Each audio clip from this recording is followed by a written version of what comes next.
ಪ್ರಸಕ್ತ ಒಂದು ವಿದ್ಯಮಾನಗಳನ್ನೆಲ್ಲ ಗಮನಿಸ್ತಾ ಇದ್ದೀರಾ. ದರ್ಶನ್ ಅವರು ಒಂದು ಕೊಲೆ ಕೇಸಲ್ಲಿ ಅರೆಸ್ಟ್ ಆಗಿರ್ತಕ್ಕಂಥದ್ದು, ಇದ್ರ ಬಗ್ಗೆ ಓವರ್ ಆಲ್ ಆಗಿ ಮಾತಾಡೋದಾದ್ರೆ ಏನು? ಸರ್, ಇಲ್ಲಿ ಇವಾಗ ಮಾಡಿದವ್ರು ಪಾಪ ಆಡದವ್ರು ಬಾಯಲ್ಲಿ ಅಂದಂಗೆ ಬೇಡ.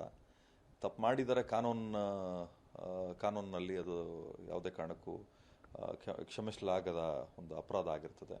ಆಮೇಲೆ ಅದು ಬಿಟ್ಟು ಕೂಡ ತಮಗೆ ಗೊತ್ತಿದೆ, ಜನ ಮಾಧ್ಯಮಗಳ ಮುಖಾಂತರ ಪ್ರತಿನಿತ್ಯನೂ ಕೂಡ ಇದ್ರ ಬಗ್ಗೆ ಏನು ಚಲನವಲನಗಳಿದ್ದಾವೆ ಅದ್ರ ಬಗ್ಗೆ ತಾವು ಪ್ರಸಾರ ಮಾಡ್ತಾ ಇದ್ದೀರಿ. ಈಗಾಗಲೇ ಕಾನೂನು ಚೌಕಟ್ಟಿನಲ್ಲಿ ಏನಾಗಬೇಕು ಅದು ನಡೀತಾ ಇದೆ. ಸನ್ಮಾನ್ಯ ಮುಖ್ಯಮಂತ್ರಿಗಳಿರ್ಬೋದು, ಸನ್ಮಾನ್ಯ ಗೃಹ ಮಂತ್ರಿಗಳಿರ್ಬೋದು, ಹಾಗೂ ಕಮಿಷನರ್ ಸಾಹೇಬರು, DCP ಸಾಹೇಬರು, ACP ಸಾಹೇಬರು, ಇನ್ಸ್ಪೆಕ್ಟರ್ಗಳು, ಪೊಲೀಸ್ ಇಲಾಖೆನೂ ಅಷ್ಟೇ ತುಂಬ ಜಾಗ್ರತೆ ವಹಿಸಿ, ಮುತುವರ್ಜಿ ವಹಿಸಿ ಮಾಡ್ತಾ ಇದ್ದಾರೆ.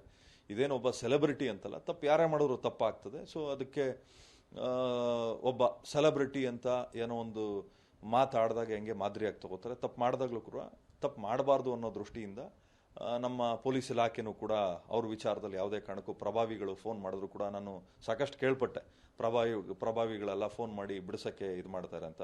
ಇವ್ರ ಮನೇಲೆ ಕೊಲೆ ಆದರೆ ಫೋನ್ ಮಾಡಿಸಿ ಬಿಡಿಸ್ತಾರ ಅನ್ನೋದು ನಂದೊಂದು ಪ್ರಶ್ನೆ ಸರ್ ಅಷ್ಟೇ.